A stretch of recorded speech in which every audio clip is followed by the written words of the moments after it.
톨스토이가 생각하는 삶과 영혼 제4편. 자신에게 우연히 닥친 불행은 피할 수 있지만 자기 스스로가 만들어낸 불행은 극복할 수 없다. 각 불행은 나름대로의 문제를 가지고 있다. 하지만 우리가 그 문제를 해결하고자 할 때 마음속에 겸허함을 갖는다면 그 짐을 지는 일은 어렵지 않다. 아프면 견디어내라. 나를 심판하는 사람이 있다면 친절함으로 답하라. 모욕을 당했다면 겸허히 받아들이라. 죽음을 피할 수 없다면 감사히 죽음을 맞이해라. 나쁜 기분은 한 사람에 그치지 않고 주변에 전염되기 때문이다. 불행하다고 느끼면 혼자만의 시간을 가지라. 그리고 기분이 좋아졌을 때 남들과 어울려라. 현재에 집중하라. 우리는 시간을 과거, 현재, 미래로 나눈다. 그러나 현실 속에서는 현재라는 짧은 순간만이 존재한다. 그리고 그 순간이야말로 인생 전체를 집약해준다. 현재 행하는 일에만 집중해라. 과거의 일은 생각하면 후회스러워진다. 미래의 일을 생각하는 것은 공상일 뿐이다. 그것이 진정한 삶이다. 지금 있는 곳이 고향이다. 어둠이 없으면 빛을 모를 것이다. 마찬가지로 악이 없다면 미덕이나 정의도 몰랐을 것이다. 세상에는 악이 넘친다. 사람들이 선한 행동을 하지 않아서라기보다는 하지 말아야 할 일에 매달리기 때문이다. 우리는 육체의 고통과 불편을 가져오는 것을 악이라 부른다. 하지만 인생은 영혼을 육체로부터 자유롭게 하는 과정이다. 따라서 삶을 영적 경험으로 이해하는 자에게는 악이란 존재하지 않는다. 현명한 사람에게는 현재 있는 곳이 곧 고향이다. 어디서든 자기 내면인 영혼에서 행복을 찾을 수 있기 때문이다. 얼마나 사랑했는가. 형제를 미워한다면 자신을 미워하는 셈이다. 우리 모두에게는 똑같은 영혼이 자리 잡고 있다. 진정한 나는 나 혼자가 아닌 모든 생명체에서 찾아야 함을 알 수 있다. 모두에게 같은 영혼이 있음을 기억하라. 내게도 당신에게도 타인에게도 모두 똑같다. 그러니 타인을 사랑할 뿐 아니라 존중하며 귀하게 대하라. 우리의 가장 큰 자산은 무엇일까? 바로 양심이 가장 큰 자산이다. 양심은 흐린 일상 속에서도 진정한 진리를 찾을 수 있도록 하는 힘이다. 거짓을 물리치는 데는 진리보다 좋은 것은 없다. 지적 능력은 거짓을 없애고 진리를 세우기 위해 우리에게 주어졌다.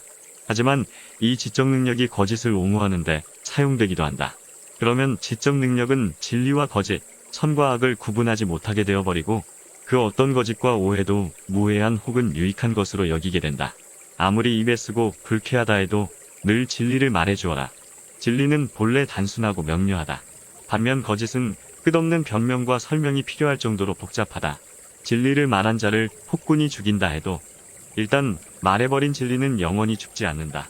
다른 사람에게서 배운 진리는 그저 몸에 살짝 붙어 있는데 그치지만 스스로 발견한 진리는 자기 몸의 진정한 일부가 된다. 진정한 삶은 사랑 안에서만 찾을 수 있다. 사랑하는 사람만이 진정으로 살아있다. 새로운 사랑은 나무의 새순과도 같다. 처음에는 연약하지만 햇살과 사랑, 지적 능력을 받으며 자라난다. 어떤 행동이 좋은지 나쁜지를 판단하려면 그것이 인간의 사랑을 크게 할 것인가 아닌가만 물어보면 된다. 그렇다는 답이 나오면 그것은 좋은 행동이다. 우리 육체는 허약하고 보잘것없다. 결국은 죽어 사라지는 존재이다. 하지만 그 안에는 위대한 보물이 숨어있다. 사랑은 죽음을 이기고 인생의 의미를 가져오며 불행을 행복으로 바꾼다. 지혜로운 사람은 필요한 모든 것이 자기 안에 있음을 알고 자기를 계속 개선하려 한다. 그래서 누구에게 화낼 일도 없다.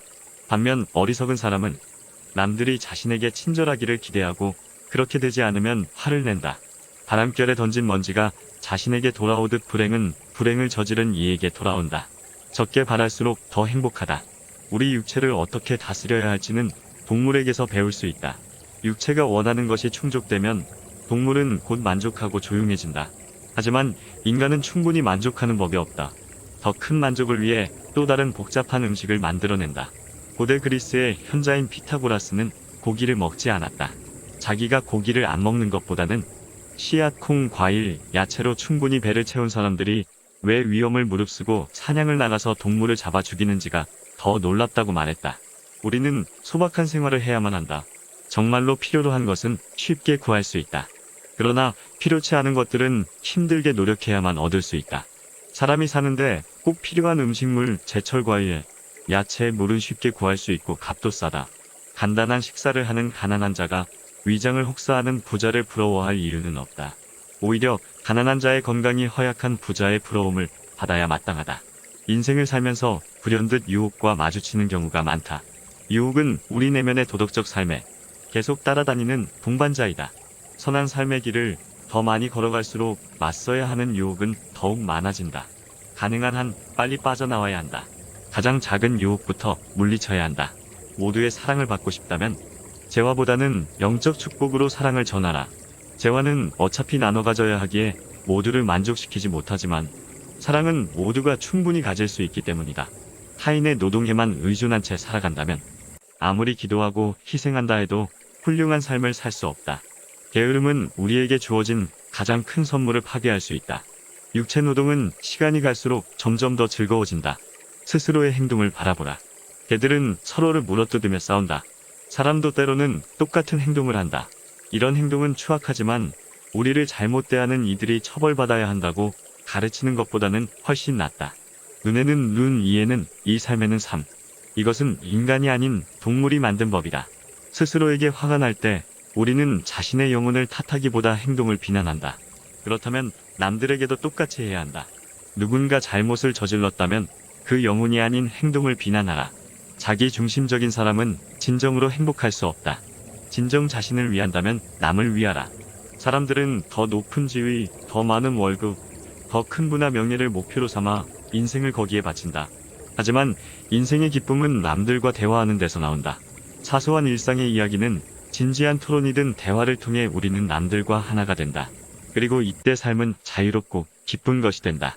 육체의 나를 부정하는 상태, 유혹을 이기고 소박함을 유지하는 상태, 편견을 억누르고 진리를 지키는 상태라면 우리 영혼이 유혹과 편견에서 벗어나게 된다. 자기 육체에 대한 관심을 버릴수록 영적 삶은 충만해진다. 무엇이 더 중요한지는 스스로 선택해야 한다.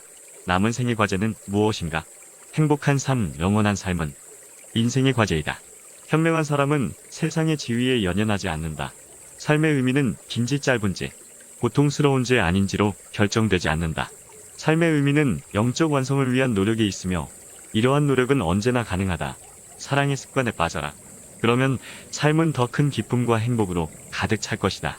제대로 살고 있다면 사람들이 칭찬하든 비난하든 혹은 사랑의 주기를 그치든 상관없게 된다. 어떻든 선하고 친절한 이는 우리를 사랑할 것이고 악한 이는 더 이상 우리를 미워하거나 해치지 않을 것이다. 최고의 선은 사랑받을 때 느낄 수 있다. 하지만 어떻게 하면 사랑받을 수 있을까를? 궁리에서는 사랑을 얻을 수 없다. 유일한 방법은 삶의 법과 신의 뜻을 지키고 영적 완성을 위해 노력하는 것이다. 인간은 강과 같은 존재다. 물은 어느 강에서나 마찬가지며 어디를 가도 변함없다. 그러나 강은 큰 강이 있는 반면 좁은 강도 있으며 고여있는 물이 있는 반면 급류도 있고 맑은 물과 흐린 물, 차가운 물과 따스한 물도 있다. 인간도 바로 이와 같다. 최고의 선은 물과 같다. 바로 상선약수다. 오늘은 여기서 이만 줄일까 합니다. 구독자 여러분들 편안하고 행복한 하루를 보내십시오. 감사합니다.